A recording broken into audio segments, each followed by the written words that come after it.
Hi guys, it's Alex from Let's Live Leeds. Here we are about to demonstrate a house doctoring service that we do. So this particular landlord we already work with, we manage a couple of his properties, but this is a property that's not been under managed by us. He's actually had a rogue tenant in here. So he's asked me to come in and give some advice on what really to do to get it back up to scratch. It's in a pretty poor state. The tenant's been smoking. I know he had a nightmare with this tenant. As I say, we didn't manage it. So first time I've ever been to this property, and I'm going to show you around now and explain, how to get it back to where it needs to be. Firstly, it's a 3-bedroom semi-detached property. It's in Headingley LS6. It has been rented to a family, so needs to be re-rented to either a couple or a small family again, because he's lost the right to rent it to sharers under the Article 4 Act in Leeds. So it is in a poor condition. It actually really smells because the person's been smoking in here constantly and had pets. But obviously you can't really smell that through the video, but I will show you around. There's been lots of leaks, so there's areas of damp that need fixing. So obviously it might be something to do with guttering or pointing. The carpets are absolutely filthy, that needs sorting out. The floor obviously is in a really poor state. I would recommend repainting throughout, really, because it's the only thing that's going to get rid of the actual smell of the smoke. Obviously repair work to areas like there with the banister.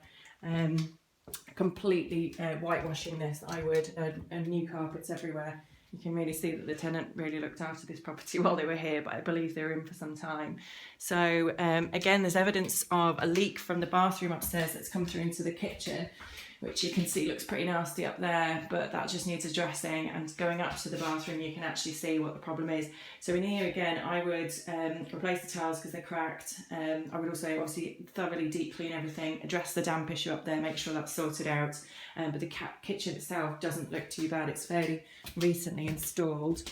Going upstairs, it's all double glazed, which is fine. Just needs a really thorough redecoration and new carpets and ditching some old furniture.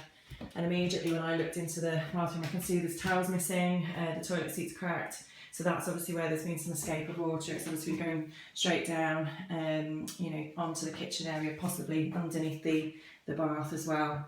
So that all needs attention.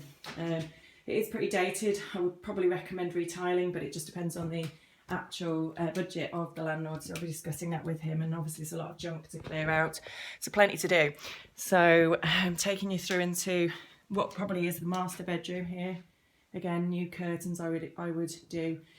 The actual fitted furniture, it looks really old and tatty, but if you tidied it up and replaced the knobs on it, then that might be fine. So just bringing you back into the 3rd bedroom. Again, lots of junk in here that's been left behind that needs clearing. Any damp issues need sorting out. Looks like there's some damp in the corner over there as well. So lots for the landlord to do. The rental valuation of this property as it is now is 0, because no one would want to live in it. You wouldn't put your cat in it, unfortunately, even though there has been some animals in here. I would suggest it would probably rent for between £950 and £1,200 once it's fully done up and brought back to standard. So hopefully we can have a look at the finished product once the landlord's done it. We're not doing the refurb on this month. He's doing it himself because we're in the COVID-19 lockdown. So estate agencies have just been allowed to go back to work, and I'm actually inspecting this on a Sunday for him as an empty property to let him know what to do and how to start. So fingers crossed, in a few weeks' time I can show you a bit of a better version of this property and bring it back to its full rental valuation.